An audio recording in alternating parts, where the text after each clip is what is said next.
कला कला की साधना के लिए अक्सर मनुष्य अपना पूरा जीवन लगा देता है। कभी उसे सफलता मिलती है और कभी नहीं।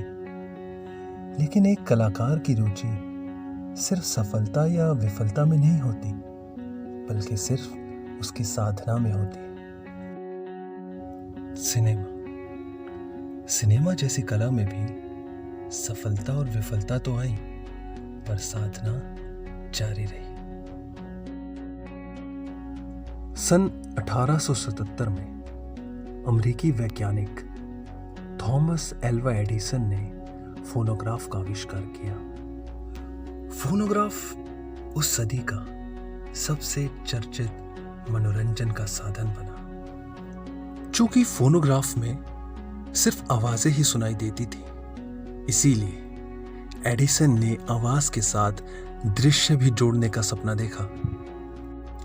25 फरवरी सन 1888 में एडवर्ड माइब्रिज ने अपने यंत्र ज़ूप्रैक्सिस्कोप पर केंटकी में लेक्चर दिया, जिसमें उन्होंने ग्लास की चक्की पर लगी उस तस्वीरों के घूमने और उससे उन चित्रों के चलने के भ्रम के बारे में बताया।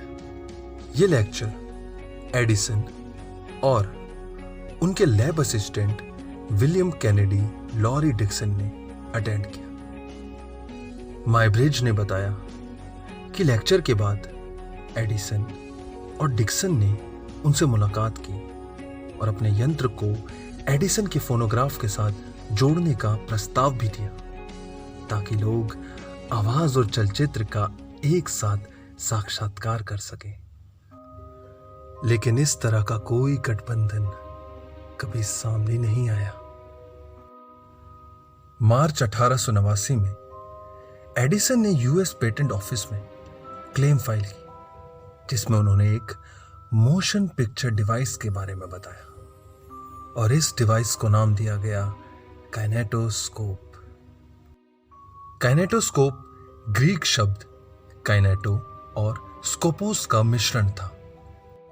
काइनेटो मतलब था मूवमेंट यानी चलना, और स्कोपोस का मतलब था देखना।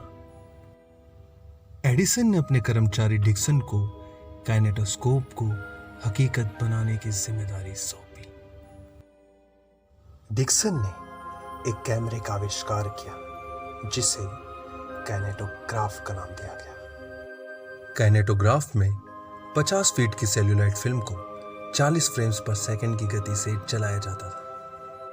सिर्फ डिक्सन ही नहीं, बल्कि पूरे विश्व में बहुत से वैज्ञानिक मोशन पिक्चर कैमरा पर एक्सपेरिमेंट्स कर रहे थे। अंग्रेज वैज्ञानिक विलियम फ्रीज ग्रीन ने बहुत कैमरे और प्रोजेक्टर्स को एडिसन से पहले पेटेंट कराया था। चूंकि एडिसन मोशन पिक्चर को अपने फोनोग्राफ के साथ जोड़ना चाहते थे, इसीलिए उन्होंने काइनेटोग्राफ के लिए कभी प्रोजेक्टर नहीं बनवाया। एडिसन ने डिक्सन को एक झलक दिखाने वाला यंत्र काइनेटोस्कोप बनाने को कहा। काइनेटोस्कोप में लगातार 14 मीटर की फिल्म स्ट्रिप, अत्यधिक चमकीली रोशनी और एक फिल्म शटर के बीच चलाई गई, ताकि एक वक्त में एक इंसान उसमें झांककर दृश्य देख सके। सन 1894 की शुरुआत में रेफ और गैमन नाम की फर्म ने एक काइनेटोस्कोप का दाम $250 से $300 रखा और पूरे विश्व भर में इसका प्रचार किया। उसी साल एडिसन की कंपनी ने अपना निजी काइनेटोग्राफ स्टूडियो न्यू जर्सी में बनाया। इस स्टूडियो को ब्लैक मारिया कहा गया। धीरे धीरे ब्लैक मारिया रेफ और गैमन फर्म की मदद से होटल्स, पार्क और अन्य जगहों पर स्थापित किया गया। अप्रैल 1894 में पहला काइनेटोस्कोप पार्लर न्यूयॉर्क सिटी में खोला गया। इस पार्लर में आम आदमी भी प्रवेश कर सकता था। इस पार्लर में प्रवेश के लिए लोगों को 25 सेंट्स देने होते थे, जो कि उस समय में एक पूरे अम्यूजमेंट पार्क में घूमने की रकम थी। काइनेटोस्कोप के ऊपर लगभग 1 इंच का एक छेद था, जब लोगों ने छेद में से झांककर देखा तो उन्हें सर झुकाता मुस्कुराता एक आदमी दिखा।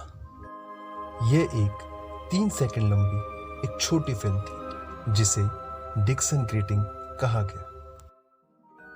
एडिसन और डिक्सन के बनाए काइनेटोस्कोप से सिनेमा का इस्तेमाल व्यापार के रूप में होने लगा। लेकिन सिनेमा का भविष्य सिर्फ यहीं तक सीमित नहीं था, उसे तो अभी एक लंबी और महत्वपूर्ण उड़ान भरनी थी।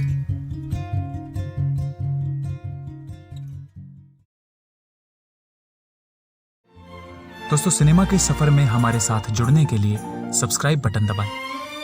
आपको ये वीडियो कैसा लगा, ये संदेश हम तक पहुंचाने के लिए कमेंट बॉक्स में कमेंट करें। और अगर आपको ये वीडियो अच्छा लगा है तो कृपया वीडियो को लाइक करें।